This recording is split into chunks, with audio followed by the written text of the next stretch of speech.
7h47. Um número assustador no Brasil. Mais de 12 milhões de pessoas convivem com diabetes. A doença silenciosa pode aparecer em qualquer idade e causar vários danos. Sobre o assunto, a gente conversa agora com a endocrinologista Ermelinda Pedrosa. Bom dia. Bom dia, Renata. Muitíssimo obrigada pela sua participação. Pela Os números realmente assustam, não é? E houve um crescimento muito grande, né, com relação à doença aqui no Brasil e no mundo todo, é isso? Isso. Dos dados do Vigitel que foram apresentados na semana passada, a gente pode ver que houve um incremento de quase 10%, né? Em qual período? De 2006 para esse levantamento que foi apresentado pelo ministro essa semana. Então, assim, é um impacto importante. A metodologia do Vigitel é uma metodologia bem especial, é por investigação por telefone, mas, apesar de ter sido bem diferente da primeira pesquisa em 88, que foi em domicílio, a gente vê realmente que o Brasil acompanha o que se observa nos países em desenvolvimento, um incremento significativo da doença, que aqui também chama a atenção o incremento da obesidade. Então, como as duas doenças andam juntas, nós temos que pensar cada vez mais em políticas preventivas para diminuir o peso e, consequentemente, também chegar a diminuir o diabetes.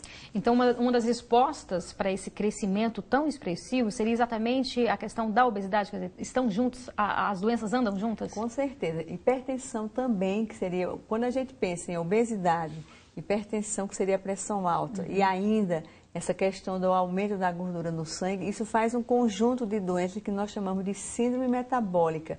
E esse conjunto de doenças, infelizmente, concorre também para o aumento das doenças cardiovasculares, que hoje é uma das grandes causas de morte no Brasil. Então, realmente, a questão da prevenção é importante, porque os estudos mostram há mais de 10 anos que você pode conseguir reduzir até 58% da evolução para o diabetes apenas com atividade física regular e uma alimentação saudável.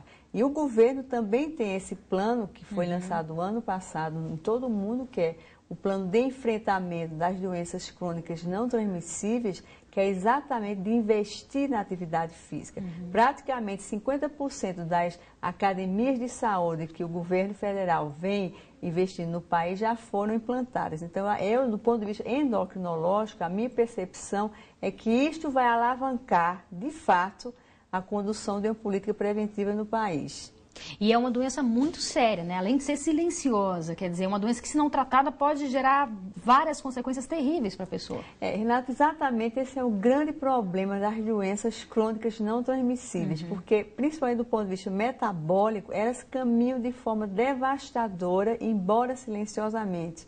Então, quando a pessoa descobre a doença, no caso do diabetes tipo 2, não significa que a doença começou naquele dia. Ela já tem entre 9 e 12 anos de evolução. Nossa. E aí a pessoa pode descobrir a doença com problema nos olhos, que é a retinopatia, problemas nos rins, que é a nefropatia, nos nervos, que seria a neuropatia, e muitas vezes descobre a doença diante de uma amputação, ou até de um derrame ou de um infarto. Então, é realmente uma constelação de fatores silenciosos, metabólicos, que vão ocorrendo sem que a pessoa perceba. Então, é muito importante fazer a prevenção, buscar o diagnóstico precoce e tomar as medidas para que a doença realmente não se instale ou não evolua para o diagnóstico confirmado. Agora, existem alguns mitos, né, tanto no diabetes quanto em várias outras doenças. Por exemplo, o excesso de açúcar, o excesso de doce, pode levar ao diabetes? Não significa que o fato de você gostar mais de açúcar fatalmente vai evoluir para o diabetes. Mas, realmente,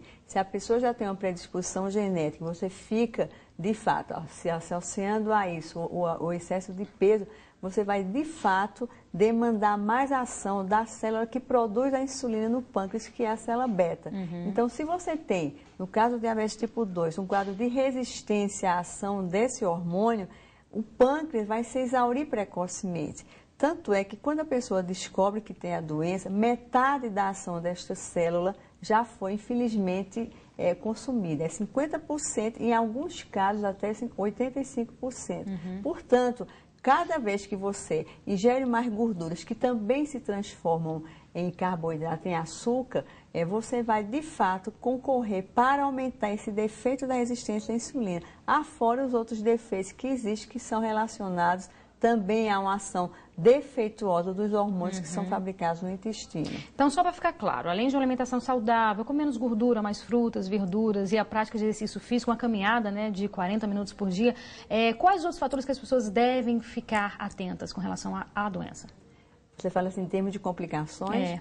Aquelas que eu falei há pouco, principalmente as doenças cardiovasculares, além das complicações do diabetes em relação ao olho, à retina, né, no caso, aos nervos e ao rim, mas eu diria assim, que o importante é a pessoa saber se tem risco para ter a doença. Então aí vem a história na família de alguém com diabetes, principalmente parentes de primeiro grau, mulheres que tenham tido diabetes gestacional, a obesidade, principalmente essa obesidade mais abdominal, que nós chamamos o aspecto de maçã, hipertensão arterial, a dislipidemia, que é o problema da gordura no sangue.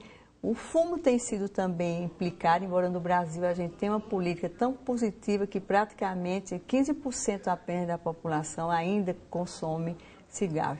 E, enfim, também a atividade física, como você colocou, o combate ao sedentarismo. Ok, muitíssimo obrigada pelas suas importantes declarações aqui. Obrigada esclarecimentos. a você, Tenha um bom dia. Você também. E no próximo bloco, o empresário é preso acusado de receptar e vender peças roubadas. Agora são 7 horas e 54 minutos, voltamos daqui a pouco.